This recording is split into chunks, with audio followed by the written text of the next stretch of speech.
Hello friends, मैं संध्या आप सभी की स्वागत करती हूँ यह स्टडी करिकुलम में। आज के सेशन में टेक्नोलॉजी ऑफ टीचिंग शिक्षण की तकनीक 113 पेपर कोड जो है हम सब पढ़ रहे हैं, जिसमें आप सभी के यूनिट तीसरा जो है स्टार्ट हो चुका है। यूनिट फर्स्ट और यूनिट सेकंड जो है कंप्लीट हो चुका है। जो साथी पहली बार इस क्लास को देख रहे हैं, अगर आप लोग नहीं देखे हैं यूनिट 1 और यूनिट सेकंड, तो यूनिट 1 और यूनिट सेकंड की मैराथन सेशन भी हो गया है और बहुत ही अच्छे से डिटेल्स में हम लोग क्लासेस भी किए हैं। तो जो साथी नहीं देखे हैं आप लोग जरूर देख लीजिएगा, प्लेलिस्ट बना हुआ है इसका। और आज का जो क्लास है 8वां क्लास है, इसमें हम लोग जानेंगे शिक्षण के प्रतिमान, मॉडल्स ऑफ टीचिंग। शिक्षण जो है प्रतिमान, इसकी अवधारणा क्या है, आवश्यकता क्या है, किस प्रकार से हमें जो है नया तरीका से बच्चे को पढ़ाना है, तो आपके एग्जाम की दृष्टि से कैसे महत्वपूर्ण है, तो ये सभी जो है आज के सेशन में हम लोग जानेंगे। तो अभी तक आपने चैनल को सब्सक्राइब नहीं किए हैं तो सब्सक्राइब जरूर कर लीजिए, साथ ही साथ दोस्तों के बीच भी शेयर कर दीजिएगा। चलिए सेशन की ओर हम लोग बढ़ते हैं। प्रतिमान का अर्थ है, प्रतिमान का अर्थ है वस्तु या रचना जिसे आदर्श मानकर उसके जो है अनुरूप और वस्तुएं बनाई जाती है।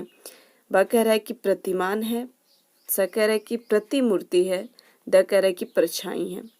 तो प्रतिमान का अर्थ क्या है? क्या कह रहा है कि प्रतिमान का अर्थ क्या है? वस्तुएं या रचना जिसे आदर्श मानकर उसके अनुरूप और वस्तुएं जो है बनाई जाती है। तो इसका राइट आंसर तो ऑप्शन आ हो जाएगा। लेकिन प्रतिमान, शिक्षण के प्रतिमान हमें पढ़ना है, यहाँ पर सिर्फ प्रतिमान के बारे में हम लोग पढ़ते हैं।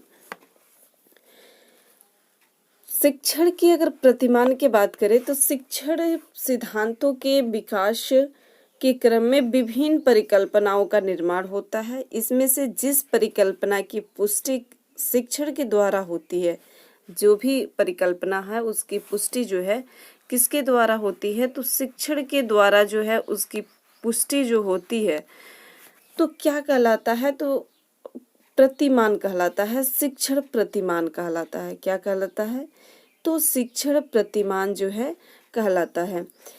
यदि किसी प्रतिमान के लक्ष्य की प्राप्ति संभव हो सके तो वह शिक्षण सिद्धांत बन जाएगा। और किसी भी प्रतिमान के शिक्षण की जो है शिक्षण, किसी प्रतिमान के लक्ष्य की प्राप्ति जो है संभव हो जाती है तो उसको क्या कहा जाता है, तो शिक्षण सिद्धांत बन जाता है। क्या बन जाता है?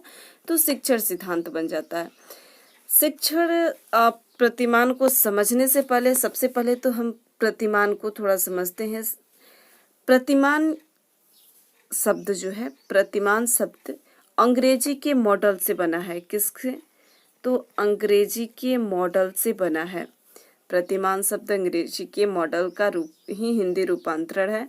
मॉडल का अर्थ एक नकली एवं छोटे आकार से होता है जो किसी वस्तु या वास्तविक रूप से न होकर उसका प्रतिरूप होता है। कैसा होता है? तो इसका अर्थ जो होता है नकली एवं छोटे आकार से है जो किसी वस्तु या वास्तविक रूप न होकर इसका प्रतिमान जो है होता है। नेक्स्ट प्रश्न कह रहा है कि प्रतिमान किसी आदर्श के अनुरूप व्यवहार में ढालने की प्रक्रिया कहा जो है जाता है। किसने कहा है कि आदर्श जो है किसी प्रतिमान जो है किसी आदर्श के अनुरूप व्यवहार को ढालने की प्रक्रिया को कहा जाता है? तो H.C. ब्लाइड का कथन है, भटनागर तथा भटनागर का है, गेने का है, क्रानबेक का है। तो इसका राइट आंसर क्या हो जाएगा? H.C. जो है वाइल्ड का कथन है। किसका कथन है? तो H.C. वाइल्ड का कथन है। नेक्स्ट कह रहा है कि शैक्षिक प्रतिमान की विशेषताएं है कि शैक्षिक प्रतिमान की विशेषताएं हैं। यहाँ पर थोड़ा सा शैक्षिक प्रतिमान के बारे में हम सब समझते हैं। शैक्षिक प्रतिमान, शैक्षिक प्रतिमान अंग्रेजी के टीचिंग मॉडल, अंग्रेजी में इसको क्या कहते हैं, तो टीचिंग जो है मॉडल कहते हैं। सभी को पता भी होगा, अगर आप सभी को नहीं पता है तो नोट डाउन कर लीजिए क्या कहते हैं। तो टीचिंग जो है मॉडल कहते हैं। टीचिंग मॉडल का जो है परिभाषित शब्द है। अतः शिक्षण प्रतिमान की शिक्षण सिद्धांत का एक रूप माना जाता है। किसका माना जाता है? तो शिक्षण प्रतिमान की शिक्षण सिद्धांत का एक जो है रूप माना जाता है।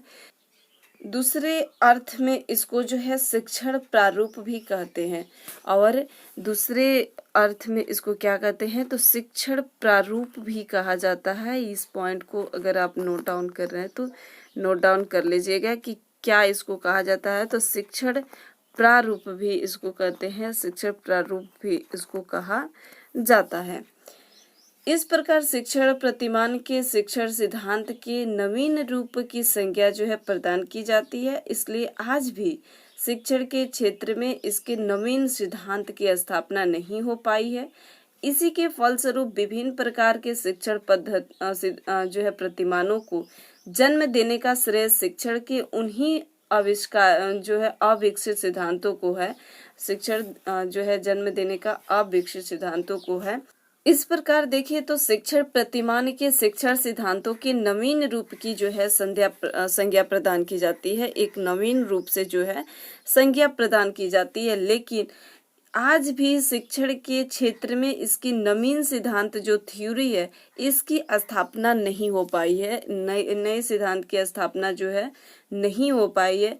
इसके फलस्वरूप विभिन्न प्रकार के शिक्षण प्रतिमानों के जन्म देने का श्रेय जो है शिक्षण को इन्हीं अविकसित सिद्धांतों को है, और इस विभिन्न प्रकार से शिक्षण प्रतिमानों को जन्म देने का श्रेय जो है इन्हीं अविकसित सिद्धांतों से है।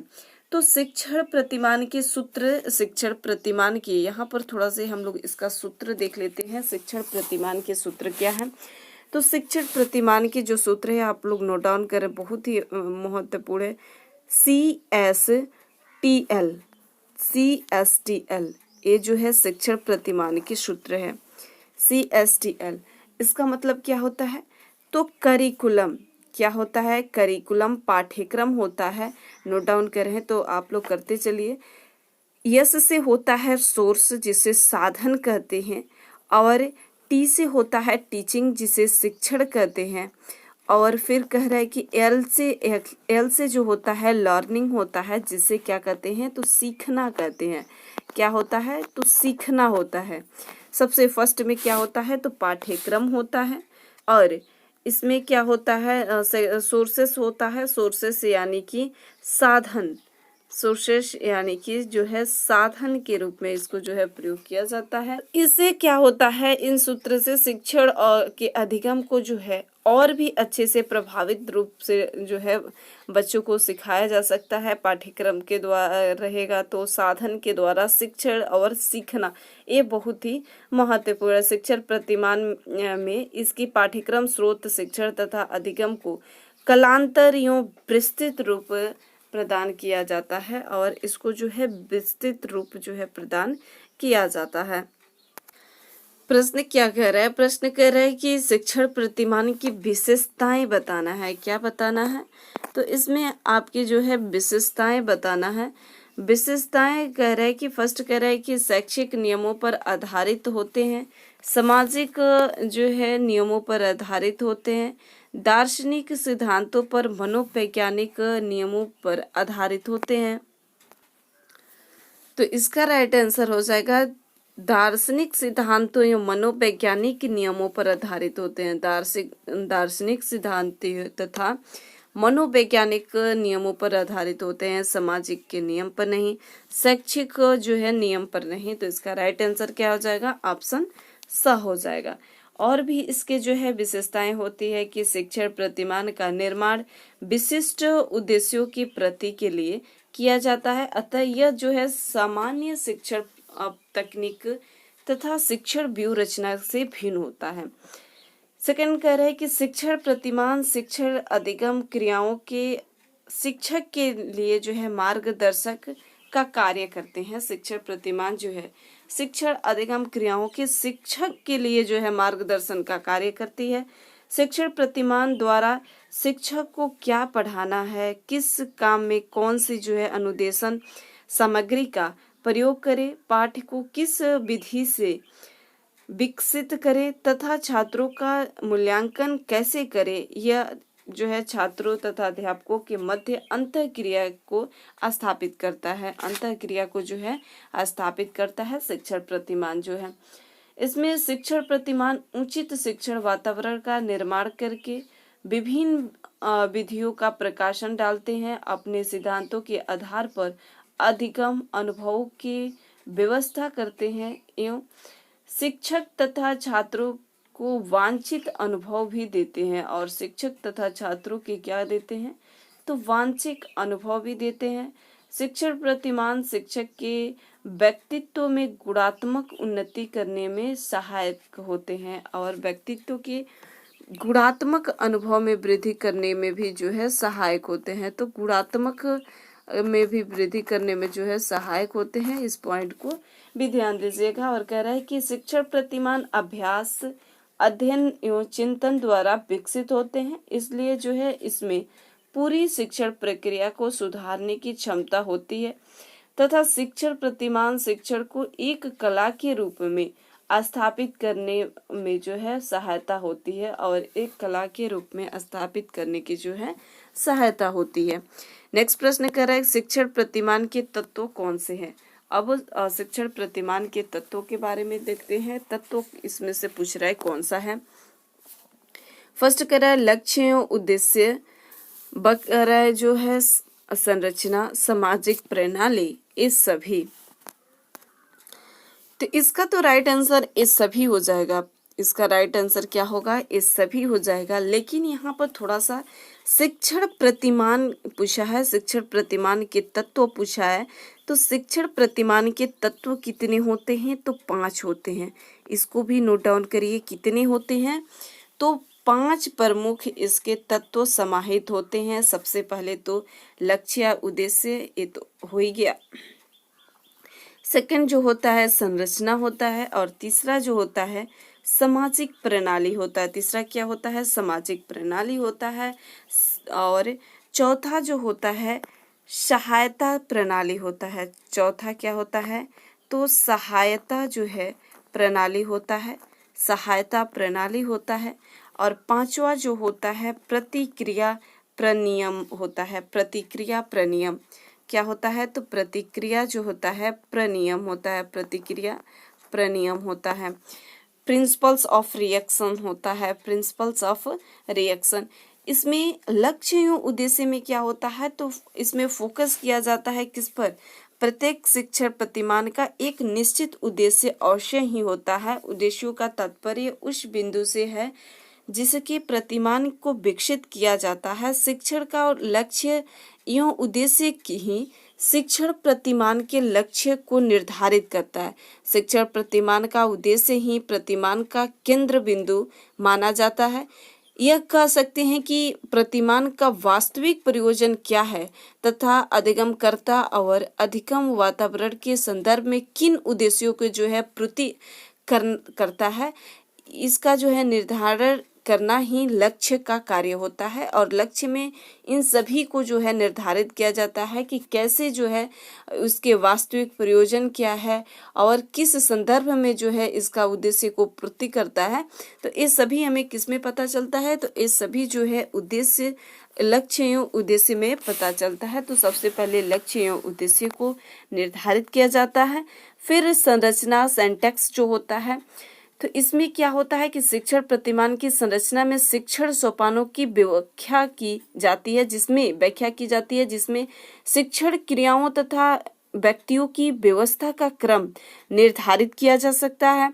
संरचना के विभिन्न सोपान प्रतिमान के उन मूलभूत तत्वों को जो है प्रदर्शित करते हैं जिसमें प्रतिमान के प्रयोग संबंध प्रक्रिया का स्पष्टीकरण किया जाता है तथा यह बताते हैं कि प्रतिमान की किन क्रमबद्ध आवश्यकताओं का अनुसरण करके वांछित उद्देश्यों की प्राप्ति कर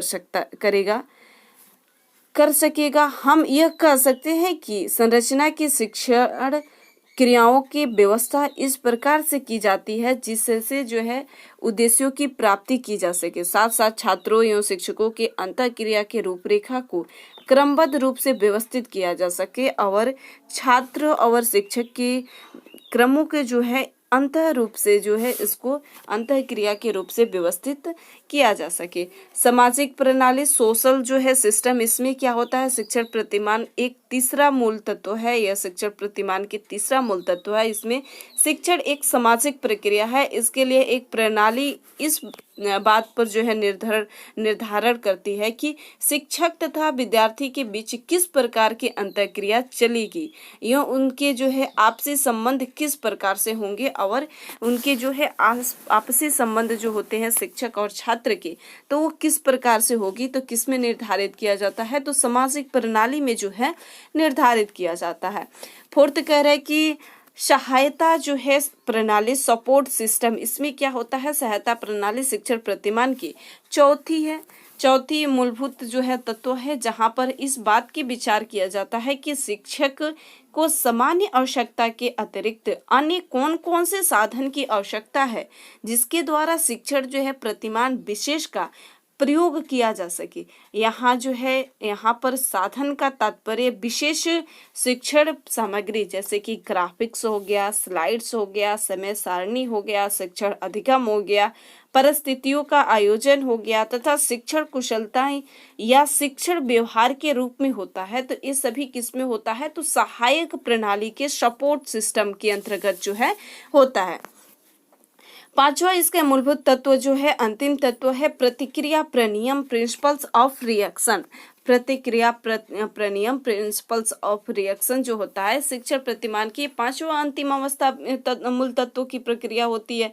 इसमें क्या होता है कि विद्यार्थी द्वारा की जाने वाली विभिन्न क्रियाओं के प्रति अपनी प्रतिक्रिया प्रनियमों के माध्यम से अध्यापक को उन विशिष्ट नियमों तथा व्यवहारों में प्रयोग लाई जाने वाली जो है उन आवश्यक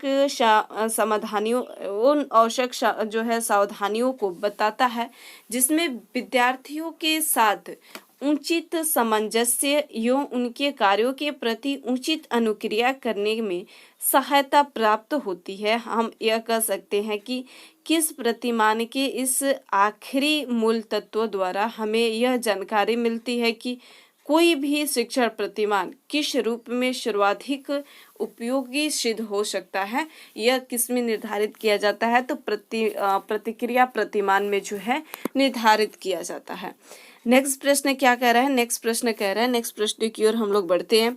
यह कह रहा है कि समप्रत्यय उपलब्धि प्रतिमान, समप्रत्यय उपलब्धि प्रतिमान किस शिक्षण प्रतिमान परिवार के अंतर्गत आता है। यह समप्रत्यय उपलब्धि प्रतिमान क्या है, और सामाजिक अंतः वर्ग, सूचना प्रक्रिया वर्ग, व्यक्तिगत वर्ग, व्यवहारिक वर्ग, तो इसको ऐसे तो समझ में नहीं आएगा, इसके बारे में थोड़ा से हम लोग समझते हैं और सारे इससे संबंधित प्रश्न बहुत इजी से आप लोग सॉल्व कर पाएंगे। शिक्षण प्रतिमान के परिवार, मॉडल्स ऑफ टीचिंग मेथड। विभिन्न शिक्षाविदों ने शिक्षण प्रतिमान को अपनी अपनी व्यवस्था के आधार पर विभिन्न वर्गों में या परिवारों में बांटा है। जॉन पी डिसिको ने शिक्षण प्रतिमान को 4 मनोवैज्ञानिक तत्वों में जो है इसको वर्णित किया है। 4 जो है मनोवैज्ञानिक वर्गों में इसको बांटा है। किसने, तो डिसिको जो है, इन्होंने 4 मनोवैज्ञानिक वर्गों में बांटा है। और ग्लेसर जो आते हैं, ग्लेसर जो है शिक्षण प्रतिमान को एक बुनियादी शिक्षण प्रतिमान माना है, और ग्लेसर के बारे में तो आप सभी पढ़े हैं, बुनियादी शिक्षण प्रतिमान जो है माना है। आई सेफलर ने प्रतिमानों को 3 परिवार के रूप में व्यवस्थित किया है। और आई सेफलर जो है कितने में व्यवस्थित किया है, तो 3 प्रतिमानों के परिवारों के रूप में व्यवस्थित किया है। ईसी हेडन जो है यह 4 वर्गों के प्रतिमानों में जो है व्यवस्थित किया है। कौन, तो हेडन जो है वो 4 में किए हैं, और सेफलर जो थे वो 3 में किए थे, डेसिको जो थे वो 4 में किए थे। ट्रेवर्स ने सभी शिक्षण प्रतिमानों को 3 वर्गों में, और जो है ट्रेवर्स भी 3 जो है वर्गों में किए हैं विभक्त। सर्वाधिक प्रचलित एवं मान्य जो है प्राप्त वर्गीकरण किसका है, तो सर्वाधिक प्रचलित और मान्य जो है ब्रूस, आर जायस तथा मार्सवेल का है। इसमें किसका किसका है तो ब्रुश का है, जायर्स का है और मार्सवेल का है। इन्होंने प्रतिमान को अपने विशिष्ट उद्देश्यों, रचना तथा कार्य प्रणाली के आधार पर बांटा है। इस वर्गीकरण के आधुनिक वर्गीकरण तथा इसमें जो है विद्यमान शिक्षण प्रतिमान को आधुनिक शिक्षण प्रतिमान भी कहा जाता है। तो सबसे पहले तो हम सब जो है सर्वप्रथम सबसे पहले तो हम सब अन्य विद्वानों द्वारा दिए गए वर्गीकरण का अवलोकन करेंगे। तत्पश्चात जो है जायस जो है वेल के द्वारा दिए गए आधुनिक वर्गीकरण का अध्ययन करेंगे। तो एक एक करके सभी का जो है हम लोग अध्ययन करेंगे। शिक्षण के प्रतिमान, मॉडल्स ऑफ टीचिंग। शिक्षण के प्रतिमान जो है मॉडल्स ऑफ टीचिंग, इसमें ऐतिहासिक शिक्षण प्रतिमान, मनोवैज्ञानिक शिक्षण प्रतिमान, जो है प्रशिक्षण प्रतिमान, आधुनिक शिक्षण प्रतिमान, शिक्षण प्रशिक्षण प्रतिमान और आधुनिक शिक्षण प्रतिमान, एक एक करके सभी को हम लोग पढ़ते हैं। सबसे पहले तो ऐतिहासिक शिक्षण प्रतिमान, historical models of teaching. Historicals models of teaching जो है ऐतिहासिक शिक्षण प्रतिमान किसने दिया है तो ऐतिहासिक शिक्षण प्रतिमान, एक एक करके सभी के बारे में हम लोग जो है प्रतिमानों के बारे में पढ़ते हैं। सुकरात का शिक्षण प्रतिमान, सुकरात का शिक्षण प्रतिमान इन्होंने सुकरात ने ही दिया है और यह मानते हैं कि कोई भी ज्ञान बाहर से प्राप्त नहीं होता है। सुकरात क्या मानते हैं तो सुकरात मानते हैं कि कोई भी ज्ञान जो है बाहर से नहीं प्राप्त होता है। इसके लिए क्या होता है तो ज्ञान बालक के अंदर ही जो है निहित होता है और ज्ञान जो है बालक के अंदर ही निहित होता है तथा शिक्षण प्रश्नों की सहायता से उस ज्ञान का विकास करता है जिसमें प्रश्नों विधि पर बल दिया जाता है, जिसमें शिक्षक तथा छात्र के मध्य अंतःक्रिया के अवसर अधिक जो है मात्रा में प्राप्त होते हैं।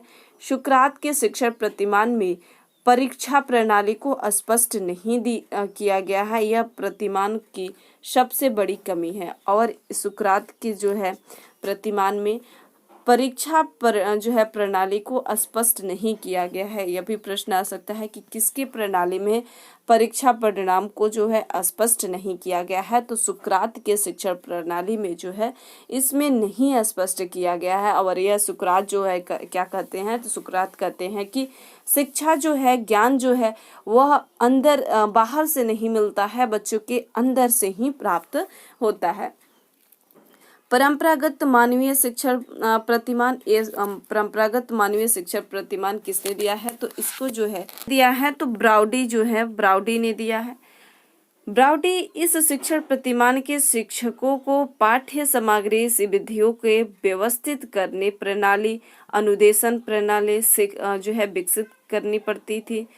पाठ्यक्रम उच्चतर का होता है, यो अनुदेशन प्रणाली के विकास पर जोर दिया जाता है।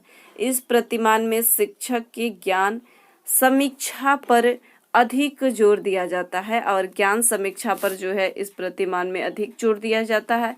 इससे उपलब्धि परीक्षा के लिए निश्चित कसौटी की रचना की जाती है।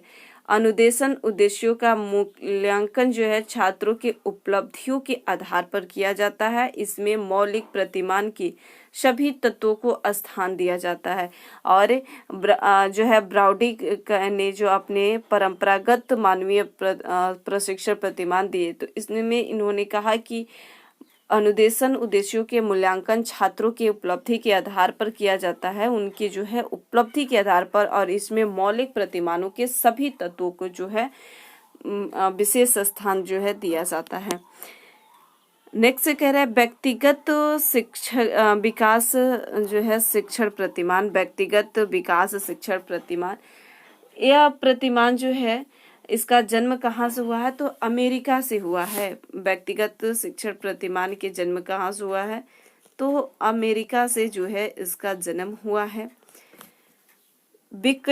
अमेरिका के विकासात्मक शिक्षा अभियान की वजह से हुआ। इसके जो है अनुदेशन में स्वयं विकास अर्थात व्यक्तिगत विकास की प्रावधान दी जाती है। इस प्रतिमान में ऐसे शैक्षिक परिस्थितियों के उपलब्ध कराया जाता है जिसके द्वारा छात्रों की अपनी योग्यता, रुचियां तथा क्षमता को विकसित करने का पूरा पूरा अवसर मिलता है। और इसमें बच्चों के पूरा पूरा अवसर दिया जाता है उनकी योग्यता को विकसित करने के लिए, उनकी जो है रुचियों को विकसित करने के लिए। किसमें? तो व्यक्तिगत विकास शिक्षण प्रतिमान में। तो ये सभी जो हमने सुकराती के जो है शिक्षण प्रतिमान किसके अंतर्गत आता है? तो ऐतिहासिक शिक्षण प्रतिमान के अंतर्गत आता है। परंपरागत मानवीय शिक्षण जो है किसने बाउंड्री जो दिया है, यह भी किसके अंतर्गत? तो ऐतिहासिक जो है शिक्षण प्रतिमान में। व्यक्तिगत विकास शिक्षण प्रतिमान जो है अमेरिका से इसके विकसित हुआ है, तो यह भी शिक्षण ऐतिहासिक शिक्षण प्रतिमान में। अब मनोवैज्ञानिक शिक्षण प्रतिमान में कौन कौन सा है? तो मनोवैज्ञानिक शिक्षण प्रतिमान में सबसे फर्स्ट है मौलिक शिक्षण जो है प्रतिमान। मौलिक शिक्षण प्रतिमान ए बेसिक ऑफ टीचिंग मॉडल्स जो है, इसमें बुनियादी शिक्षण प्रतिमान भी इसको कहा जाता है। इस पॉइंट को भी ध्यान दीजिएगा। मौलिक शिक्षा प्रतिमान को बुनियादी शिक्षण प्रतिमान कहा जाता है। और आप सभी को पता है कि बुनियादी शिक्षण प्रतिमान की जनक कौन है? तो बुनियादी शिक्षण प्रतिमान के जनक जो है ग्लेसर हैं। कौन है? तो बुनियादी शिक्षण प्रतिमान के जनक जो है ग्लेसर हैं। ग्लेसर जो है इस प्रतिमान के मनोवैज्ञानिक अधिनियमों तथा सिद्धांतों के प्रयोग द्वारा शिक्षण उद्देश्यों की प्राप्ति का प्रयत्न किया जाता है। इस प्रतिमान में शिक्षण की प्रक्रिया जो है 4 घटकों में विभाजित की जाती है। और ग्लेसर की जो प्रक्रिया है इसमें 4 घटकों में, कोई कितने घटकों में? तो 4 घटकों में किया जाता है। आप लोग नोट डाउन करते हुए चलिए। सबसे फर्स्ट जो होता है इंस्ट्रक्शनल ऑब्जेक्टिव्स, अनुदेशात्मक उद्देश्य। इंस्ट्रक्शनल ऑब्जेक्टिव अनुदेशात्मक उद्देश्य। दूसरा जो होता है इंटरिंग बिहेवियर, प्रारंभिक व्यवहार। तीसरा जो होता है इंस्ट्रक्शनल जो है प्रोसीडर, अनुदेशात्मक प्रतिक्रिया। और चौथा जो होता है परफॉर्मेंस असेसमेंट, जो निष्पत्ति मूल्यांकन जो होती है। चौथा क्या होता है? निष्पत्ति मूल्यांकन होता है। ये सभी जो किससे संबंधित है? तो बुनियादी शिक्षण प्रतिमान से संबंधित है। नेक्स्ट है कंप्यूटर पर आधारित शिक्षण प्रतिमान। कंप्यूटर पर आधारित जो है शिक्षण प्रतिमान, इसमें क्या होता है? तो कंप्यूटर पर आधारित शिक्षण प्रतिमान के जो है कंप्यूटर आधारित शिक्षण प्रतिमान को सर्वाधिक जटिल शिक्षण प्रतिमान माना जाता है। सर्वाधिक जो है इसको जटिल शिक्षण प्रतिमान माना जाता है। इस प्रतिमान की विकसित करने का श्रेय जो है किसको जाता है? लॉरेंस एस्टूलोरो को जाता है। और किसको जाता है? तो डेनिस को जाता है। दूसरा जो है डेनियल, और दूसरा किसको जाना जाता है? तो डेनियल को जाना जाता है। डेनियल डेविस को जो है जाना जाता है, डेनियल डेविस को। तो किसको कंप्यूटर आधारित शिक्षण प्रतिमान श्रेय किसको जाता है? तो लॉरेंस एस्टूलोरो को जाता है और डेनियल डेविस को जाता है। इसका विकसित करने का श्रेय कब दिया जाता है? विकसित करने का श्रेय जो है 1965 में। कब? तो 1965 में किया गया था। इस पॉइंट को आप लोग नोट डाउन करते चलिए, बहुत ही महत्वपूर्ण है। तो 1965 में इस प्रतिमान में शिक्षक का कार्य कंप्यूटर द्वारा किया जाता है। इसके शिक्षण तथा निदान 2 प्रमुख कार्य होते हैं। इस प्रतिक्रिया के 2 पक्षों में विभाजित किया जाता है। पहला जो होता है शिक्षण के पूर्व का पक्ष, और जिसमें छात्र पूर्व व्यवहार तथा अनुदेशन की उद्देश्यों के को जो है तय किया जाता है। दूसरा पक्ष जो होता है शिक्षण का होता है, जिसमें प्रारंभिक व्यवहार तथा अनुदेशात्मक उद्देश्यों के अनुसार कंप्यूटर द्वारा शिक्षण योजना को चयनित किया जाता है। तीसरा कह रहे हैं विद्यालय अधिगम शिक्षण प्रतिमान, teaching models of school learning. इसमें क्या होता है? विद्यालय अधिगम के लिए शिक्षण प्रतिमान का विकास जॉन कॉरेल ने किया है। किसने किया है? तो जॉन कॉरेल ने जो है किया है। इस पॉइंट को ध्यान दीजिएगा। विद्यालय के प्रतिमान को किसने किया है? तो जॉन कॉरेल जो है इन्होंने किया। और कब विकसित किया है? तो इन्होंने विकसित किया है 1962 में। कब विकसित किया है? तो 1962 में विकसित किया। इस प्रतिमान के सर्वाधिक बल जो है समय पर दिया जाता है। और किस पर बल दिया जाता है? तो समय पर। यह भी प्रश्न आ जाएगा कि किस पर जो है सर्वाधिक बल, समय पर जो है कौन से पर दिया जाता है? तो समय पर जो है विद्यालय अधिगम शिक्षण प्रतिमान जो है इस पर सबसे ज्यादा समय पर फोकस किया जाता है। यह प्रतिमान जो होते हैं 5 इसमें मुख्य तथ्य होते हैं। कितने तथ्य होते हैं? तो 5 इसमें जो है मुख्य तत्व होते हैं। कौन कौन सा होता है मैं बता दे रही हूँ। उद्देश्यों को व्यवहारिक रूप में परिभाषित करना, उद्देश्य जो है उसको व्यवहारिक रूप में परिभाषित करना। दूसरा है पूर्व व्यवहार में बुद्धि, प्रवृत्ता तथा निष्पत्ति को प्रधानता देना। तीसरा है अनुदेशन का स्तर छात्रों के अनुसार रखना। चौथा जो है छात्रों को आवश्यकता के अनुसार अधिगम हेतु समय प्रदान कराना। और पांचवा जो है छात्रों की निष्पत्ति के लिए जो है पूर्व स्वामित्व देना। और छात्रों की निष्पत्ति के लिए जो है पूर्व स्वामित्व देना। नेक्स्ट कह रहा है कि चौथा जो कह रहा है कि अंतः प्रक्रिया शिक्षण प्रतिमान। चौथा क्या कह रहा है? अंतः प्रतिक्रिया शिक्षण प्रतिमान। इसके जो है अंतः क्रिया शिक्षण प्रतिमान फ्लैंडर्स ने विकसित किया है। और इनके नाम के साथ जोड़ पर इसे फ्लैंडर्स का सामाजिक अंतःक्रिया शिक्षण प्रतिमान भी कहा जाता है। और इसको जो है फ्लैंडर्स के सामाजिक अंतःक्रिया शिक्षण प्रतिमान भी कहा जाता है। फ्लैंडर्स शिक्षण को शिक्षक तथा छात्रों की मध्य चलने वाली अंतःक्रिया के रूप में स्वीकार करते हैं। और शिक्षक और छात्रों के बीच चलने वाले अंतःक्रिया को स्वीकार करते हैं। नेक्स्ट अब हम लोग चलते हैं किसकी ओर? तो शिक्षण प्रशिक्षण प्रतिमान की ओर। शिक्षण प्रशिक्षण प्रतिमान की ओर चलते हैं। टब्बा शिक्षण प्रशिक्षण जो होता है, जो है शिक्षण प्रतिमान, इसमें क्या होता है? तो इसमें जो है यह प्रतिमान विशेषकर जो है शिक्षण प्रतिमान अध्यापक शिक्षक के लिए ही विकसित किया गया है। शिक्षण प्रतिमान है। इस प्रतिमान में छात्रों की तर्क शक्ति तथा क्षमता का सर्वाधिक ध्यान जो है दिया जाता है इसमें। नेक्स्ट है टर्न का प्रतिमान। टर्न का प्रतिमान जो है इस शिक्षण का प्रतिपादन जो है टर्न तथा फालतू है। टर्न भी है और एक कौन है? तो फालतू है। फालतू जो है यह है। तो टर्न और फातू ने विकसित किए रूप इसको जो है सम्मिलित रूप से विकसित किया था। इनका जो है यह मानना था कि प्रशिक्षण प्रक्रिया को उन्नत बनाने के लिए शिक्षण अधिगम में पाठ्य वस्तु के पूर्व अध्ययन के साथ साथ कठिनाइयों का निर्धारण तथा उनका निराकरण अत्यंत आवश्यक है। इस कार्य को संपादित करने के लिए उन्हें जो है अपने धारणाएं इस प्रकार से व्यक्त की। शिक्षण में समस्यात्मक व्यवहार होना चाहिए। शिक्षण में क्या होना चाहिए? तो समस्यात्मक व्यवहार होना चाहिए। प्रशिक्षण काल में समस्यात्मक व्यवहार कौशल विकसित होना चाहिए। अनुकरणीय शिक्षण द्वारा छात्रों की कठिनाइयों का निर्धारण करते हैं। शिक्षण कार्य द्वारा कठिनाइयों का सुधार होना चाहिए। और इसमें जो है शिक्षण अभिविन्यास विषमता प्रतिमान। शिक्षण अभिविन्यास विषमता प्रतिमान, इसमें क्या होता है? तो इसको जो है विकसित करने का श्रेय इस शिक्षण प्रतिमान को जो है विकासकर्ता जो है कौन है? तो फ्लैंडर्स हैं। कौन है? अभी फ्लैंडर्स के बारे में अभी हमने देखा, जिन्होंने अंतःक्रिया शिक्षण प्रतिमान दिए। और यहाँ पर शिक्षण अभिविन्यास प्रतिमान किसने दिया है? तो यह भी जो है फ्लैंडर्स ने दिए हैं। किसने? तो फ्लैंडर्स। तो इफ 2 पॉइंट याद रखिएगा कि फ्लैंडर्स जो है इसमें 2 कौन से दिए हैं? एक तो शिक्षण अभिविन्यास प्रतिमान हो गया और दूसरा जो है अंतःक्रिया शिक्षण प्रतिमान हो गया।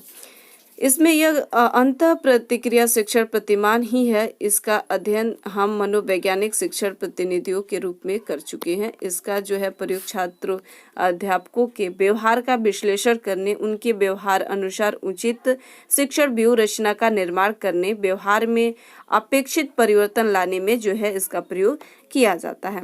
प्रतिमान फॉक्स लिपिट का शिक्षण प्रतिमान, इस शिक्षण प्रतिमान के फॉक्स लिपिट द्वारा ही किया गया है। इनके ही द्वारा जो है इसके जो है प्रतिपादन किया गया है। और इसमें जो है इसका क्या इसमें शिक्षक के द्वारा शिक्षण समस्या का चयन किया जाता है और शिक्षण अदा प्रदा दोनों पक्षों के विश्लेषण करते हैं और शिक्षक जो होते हैं अदा और प्रदा दोनों पक्षों का विश्लेषण करते हैं। आधुनिक शिक्षण प्रतिमान, अब आधुनिक शिक्षण प्रतिमान एस शिक्षण प्रतिमान जो है B.R. ज्वाइंस ने दिया है। किसने इसको विकसित किया है? तो B.R. ज्वाइंस जो है इन्होंने इसको जो है विकसित किया है। सामाजिक और इन्होंने सामाजिक अंतर प्रक्रिया मॉडल दिया, सूचना प्रक्रिया मॉडल दिया और व्यक्तिगत स्रोत मॉडल दिया और चौथा जो इन्होंने दिया व्यवहार परिवर्तन मॉडल दिया और व्यवहार परिवर्तन जो है मॉडल दिया। तो ये था आप सभी के जो है अभी हमने शिक्षण के प्रतिमान के बारे में जो 4 थे उसको अच्छे से समझे और मैं आशा करती हूँ कि आप सभी अच्छे से इसको समझे होंगे। अब नेक्स्ट हम लोग जो है इसके समझते हैं। अब हम सब समझते हैं कि आधुनिक शिक्षण प्रतिमान का परिवार, आधुनिक शिक्षण प्रतिमान का परिवार जिसमें सामाजिक अंतर प्रक्रिया वर्ग, सूचना प्रक्रिया वर्ग जो है, व्यक्तिगत वर्ग, व्यवहारिक परिवर्तन वर्ग आते हैं।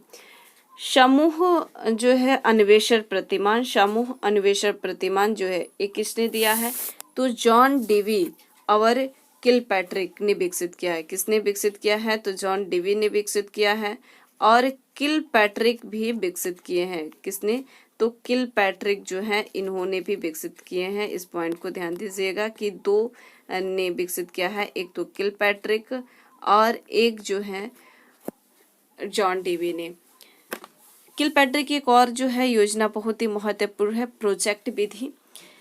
इसमें क्या होता है कि इसमें शिक्षण प्रतिमान का उद्देश्य छात्रों के जनतांत्रिक जीवन में समायोजन के लिए सामाजिक क्षमताओं का विकसित करना होता है।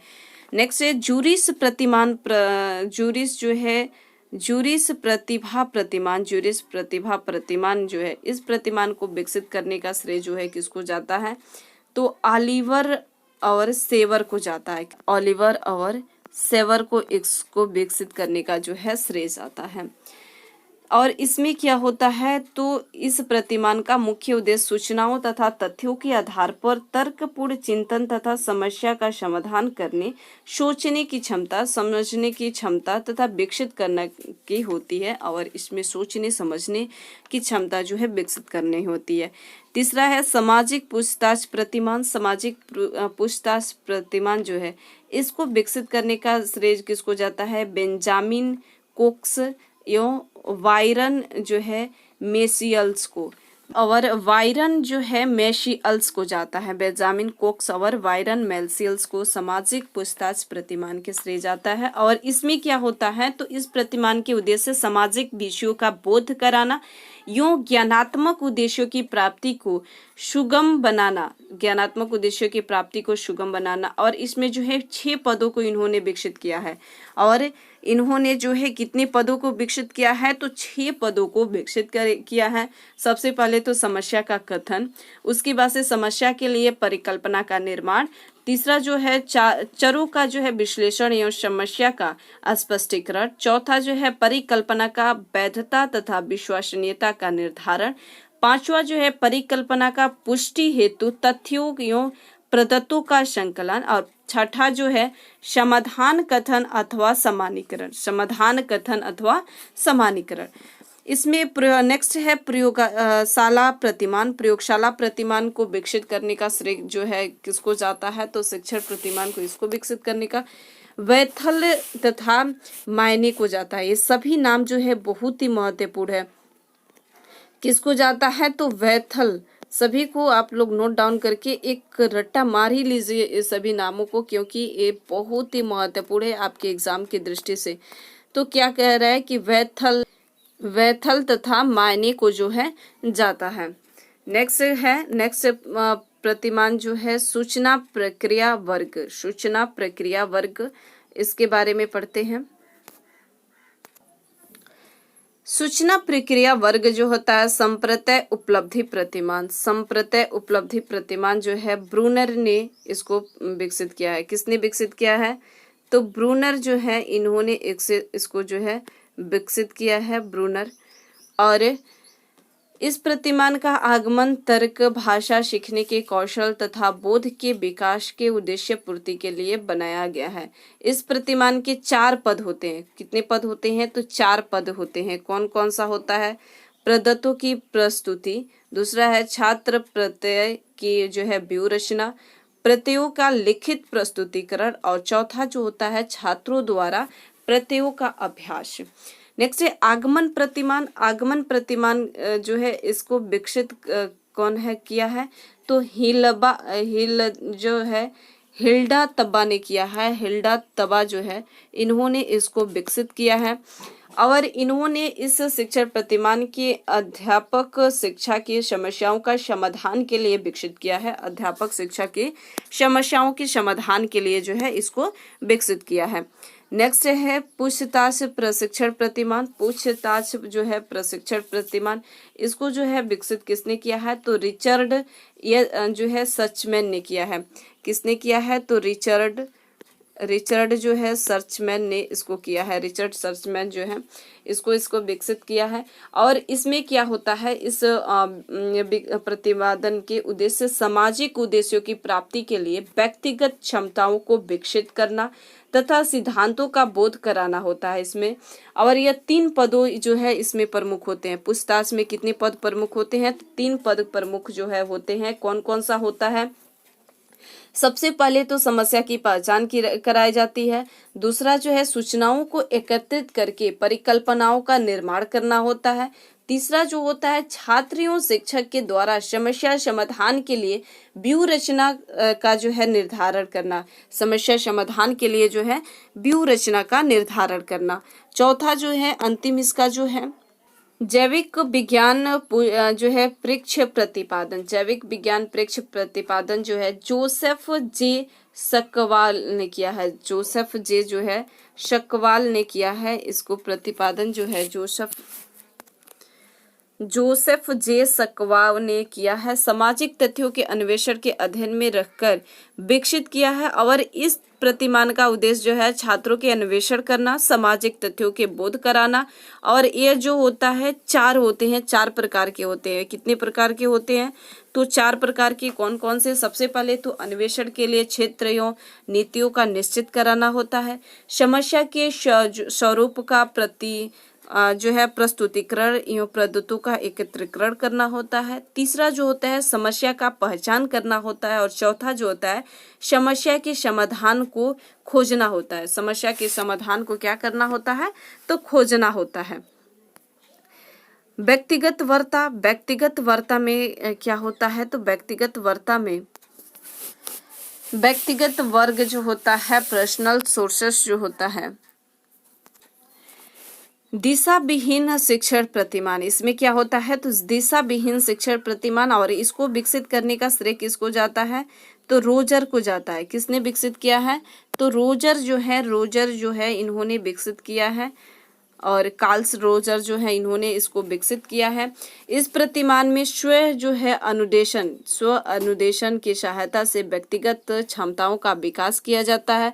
इस प्रतिमान का उद्देश्य जो होता है स्व अध्याय, आत्मबोध तथा आत्म अन्वेषण की क्षमता का विकास करना होता है। इसमें आत्म अनुदेश और आत्म क्षमता का जो है विकास करना होता है। दूसरा करें कि कक्षा बैठक शिक्षण प्रतिमान। कक्ष जो है बैठक शिक्षण प्रतिमान, इसको विकसित किसने किया है? तो रॉबर्ट ग्लेजर ने विकसित किया है। किसने विकसित किया है? तो रॉबर्ट ग्लेजर जो है इन्होंने इसको जो है विकसित किया है। और इसमें व्यक्तिगत गुणों के विकास को महत्व दिया जाता है। इस प्रतिमान के जो मुख्य उद्देश्य होते हैं व्यक्तिगत क्षमताओं, उनके जैसे कि कर्तव्य प्रणायता, आत्मबोध आदि कौशलों को जो है इसमें विकसित किया जाता है। नेक्स्ट है सृजनात्मक प्रतिमान। सृजनात्मक प्रतिमान किसने विकसित किया है? तो इसको विकसित करने का श्रेय जो जाता है गोर्डर को जाता है। किसको? तो गोर्डर को जो है इसको विकसित करने का श्रेय जाता है। और इसका जो उद्देश्य होता है समस्याओं के समाधान के लिए सृजनात्मक क्षमताओं को विकसित करना। इस प्रतिमान के जो है संरचना, प्रत्यय, सादृश्य, अनुभव, सृजनात्मकता क्षमता को विकसित करना होता है। इस प्रतिमान का सृजन जो है संरचना, प्रत्यय जो है सादृश्य अनुभव पर आधारित होती है और इनमें जो है 5 तत्व होते हैं। कितने होते हैं? 5 पद होते हैं। पहला जो होता है प्रत्यय एवं तत्वों का बोध कराना, दूसरा होता है समान प्रत्यय अनुभव प्रस्तुत करना, तीसरा जो होता है व्यक्तिगत सादृश्य अनुभवों का जो है प्रयुक्त कराना, चौथा जो होता है पाठ्य वस्तु एवं सादृश्य अनुभव में संबंध स्थापित करना और पांचवा जो होता है विभिन्न सादृश्य अनुभव का प्रशिक्षण कराना। विभिन्न सादृश्य अनुभव का जो है प्रशिक्षण कराना होता है। नेक्स्ट कह रहा है कि अभिज्ञान प्रशिक्षण प्रतिमान। अभिज्ञान प्रशिक्षण प्रतिमान जो है फ्रिट्स ने किया है। किसने इसको विकसित किया है? तो अभिमान शिक्षण प्रतिमान जो है किसने विकसित किया है? तो फ्रिट्स जो है WS फ्रिट्स ने इसको विकसित किया है। इसमें स्वयं जानकारी तथा और अभिज्ञानों की सहायता से व्यक्तिगत क्षमताओं को विकसित किया जाता है। और इसमें कितने पद होते हैं? तो 3 पद होते हैं। 3 पद कौन कौन से होते हैं? छात्रों को करने के लिए कार्य देना, कार्य पूरा होने पर वाद विवाद तथा विश्लेषण करना, तीसरा जो होता है वाद विवाद के मध्य शिक्षक द्वारा समूह के छात्रों के गतिविधियों पर नजर रखते हुए मदद प्रदान कराना, जिसमें जो है सूझ का विकास हो सके, जिसमें जो है सूझ का विकास हो सके। तो अब हम लोग व्यवहारिक जो है व्यवहार परिवर्तन के वर्ग पर चलते हैं। व्यवहार जो आप सभी के अंतिम है, क्लास जो है लंबा होगा ही। व्यवहार परिवर्तन वर्ग। व्यवहार परिवर्तन वर्ग जो होता है इसमें व्यवहार परिवर्तन वर्ग में क्या होता है? तो अनुक्रमिक अनुदेशन प्रतिमान। अनुक्रमिक अनुदेशन प्रतिमान जो है ये मॉडल BF स्किनर ने दिए हैं। किसने? तो BF स्किनर जो है ये मॉडल दिए हैं। और व्यवहार व्यवस्थापन प्रतिमान भी किसने दिए हैं? तो व्यवहार प्रतिमान भी किसने दिए हैं? तो यह भी जो है BF स्किनर ने दिए हैं।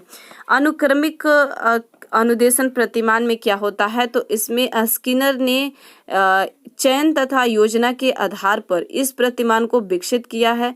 और इसमें क्या होता है कि इस प्रतिमान को अपेक्षित व्यवहार परिवर्तन के लिए प्रयुक्त किया जाता है। यह प्रतिमान इस तथ्य को स्वीकार करता है कि बालक अपने वातावरण से सीखता है। वातावरण बालक के अधिगम एवं वातावरण दोनों को प्रभावित करता है। वातावरण जो है बालक के अधिगम को भी और उनकी वातावरण को भी प्रभावित करता है। बालक जो है जिस परिवेश में रहते हैं उस प्रकार से वो अपनी शिक्षा जो है ग्रहण करते हैं। और यहाँ पर रिलेक्शन जो है प्रतिमान, रिलेक्शन प्रतिमान जो होता है ये किसने विकसित किया है? तो रिलेक्शन प्रतिमान जो है विकसित करने के श्रेय जो है किसको जाता है? तो विन और विल्प को जो है जाता है। एनजाइटी जो है एनजाइटी रिडक्शन प्रतिमान, एनजाइटी रिडक्शन प्रतिमान भी विन और विल्प ने इसको प्रस्तुत किया है। तो इस था आप सभी के जो है प्रस्तुतिकरण, ये था आप सभी के जो है आधुनिक शिक्षण प्रतिमान का परिवार के बारे में, जो आप लोग बहुत ही अच्छे से डिटेल्स में इसको पढ़े हैं। मैं आशा करती हूँ कि आप सभी को अच्छे से समझ में आया होगा। अब हम सब प्रश्नों की ओर बढ़ते हैं, जो आप सभी के इसी से संबंधित सारे प्रश्न आप सभी के हैं। तो बहुत ही अच्छे से आप लोग को प्रश्नों के आंसर आप लोग अब दे सकते हैं। भूमिका निर्वाह प्रतिमान। भूमिका निर्वाह प्रतिमान जो है किसने दिया है? तो फोमिन शिफ्टेड जॉर्ज जो है शिफ्टेड ने, फोमिन शिफ्टेड जॉर्ज शिफ्टेड ने जो है इसको दिया है। सामाजिक सिमुलेशन प्रतिमान। सामाजिक सिमुलेशन प्रतिमान जो है सरेन बुककुक जो है उन्होंने दिया है। और इसमें जो है अग्रिम संगठन प्रतिमान, अग्रिम सूचना प्रक्रिया वर्ग में अग्रिम संगठन प्रतिमान, अग्रिम संगठन प्रतिमान जो है डेविड आशुवेल ने दिया है। विकासात्मक प्रतिमान, विकासात्मक प्रतिमान यह भी सूचना प्रक्रिया के वर्ग में ही आता है। तो इसको जो है किसने दिया है? तो जीन पियाजे ने, इरविन ने और सिंगर एंड एडमंड सलिवन ने। संप्रत्यय प्रणाली प्रतिमान जो व्यक्तिगत सोर्स के अंतर्गत आता है, व्यक्तिगत के अंतर्गत आता है, इसमें डेविड हंट जो है इन्होंने दिया है। निश्चयनात्मक प्रशिक्षण प्रतिमान ये जो है व्यवहारिक परिवर्तन के अंतर्गत आता है, जिसमें ओल्प्स ने दिए हैं। सुमेलेशन प्रतिमान जो है लिंक जो है गेस्टोजक और ग्लेसर ने जो है इसको दिए हैं। प्रत्यक्ष प्रशिक्षण प्रतिमान जो होता है लर्नस डनी जो होते हैं, लर्नस डनी जो है इन्होंने इसको जो है दिया है। प्रश्न क्या कह रहा है कि संप्रत्यय उपलब्धि प्रतिमान किस शिक्षण प्रतिमान परिवार के अंतर्गत आता है? तो संप्रेषण उपलब्धि प्रतिमान अभी हमने देखा तो सूचना प्रक्रिया के वर्ग में आता है, सूचना प्रक्रिया के वर्ग में आता है। उपलब्धि प्रतिमान जो है किसने प्रतिपादित किया है? तो जॉन ब्रूनर ने किया। अभी हमने देखा कि जॉन ब्रूनर ने किया है। और संप्रति उपलब्धि प्रतिमान किसके अंतर्गत आता है? तो सूचना प्रक्रिया प्रतिमान के अंतर्गत आता है।